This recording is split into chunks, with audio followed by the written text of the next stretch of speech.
कटक जिला महंगा ब्लॉक अंतर्गत ललितगिरी पंचायत रे एक पोखरी नीलाम घटना चर्चार विषय पलटि। आपण माने विभिन्न चलचित्र रे देखिथिबे दुई गोष्ठी मध्य छोट छोट जिनिस को नीलाम रे किभली अधिक मूल्य पर्यंत होइथाय। एभली घटना ललितगिरी पंचायत कार्यालय रे देखिबाकु मिलछि। गत 3 वर्ष पई ललितगिरी ग्राम रे थिबा बड़ पोखरी 1,60,000 नीलाम होइथिला। एबे 5 वर्ष नीलाम नेबाकु हेले ए पोखरीर सरकारी धार्य मूल्य 2,90,000 रहिथिला। एने पंचायत कार्यालय रे सरपंच समिति सभ्य ब्लॉक पंचायत अधिकारी और पुलिस प्रशासन उपस्थित रे नीलाम करा जायथिला। 29,000 टंका अमानत जमा दे 3टी स्वयंसेवक गोष्ठी नीलाम रे भाग नेथिले।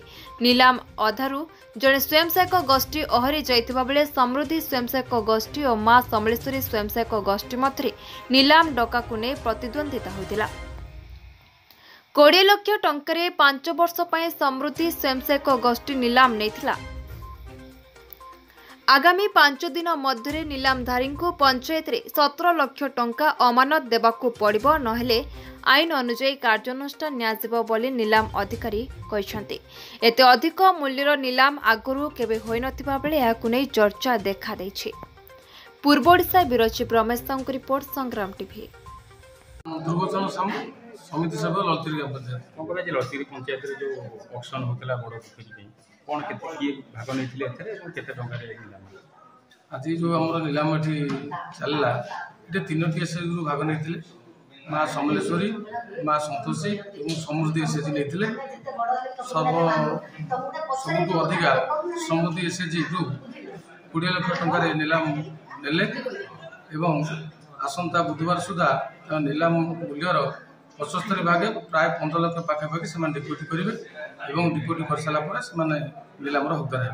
डिपोजिट आम तो सरकार नियम अनुसार जहाँ जीवन शुणुलु जब नीलाम टा डिपोजिट न कर अमानत राशि जो 29,000 दाखल कर बाजाप्त कर भविष्य से ग्रुप को असित घोषणा कर नीलाम भाग हाउस नहीं पारे। आगुरी केबे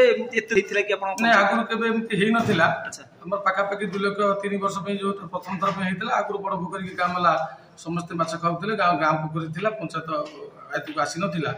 विगत सरपंच समय या पंचायत पैसा किसी खर्च कराए तार खनन कराइला जड़े एसएचजी ग्रुप नहीं प्राय 2 लाख पाखापाखि टंका भितर 1,70,000 3 वर्ष नहीं कि प्रथम थर पर 20 लाख टंकार गोटा नुआ इतिहास ललितगिरी पंचायत सृष्टि है।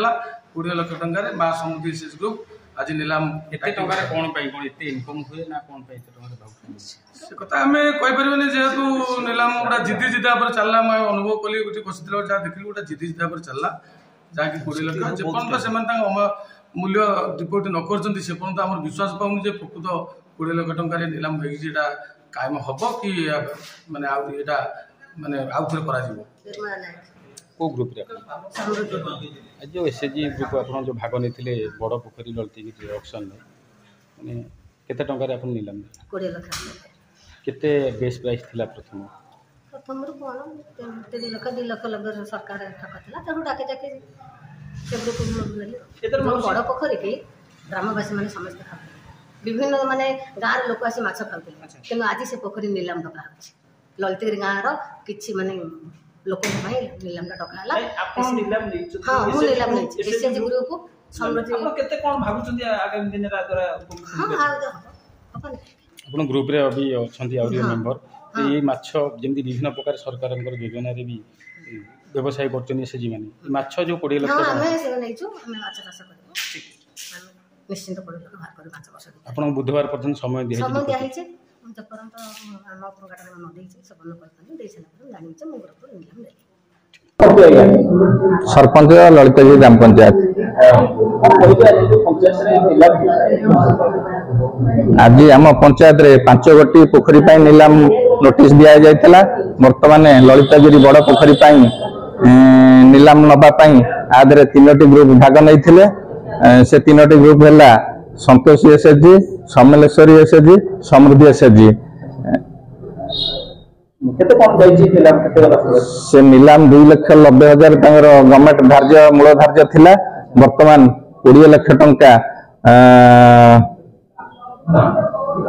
नीलाम संतोषी एसएचजी नेले।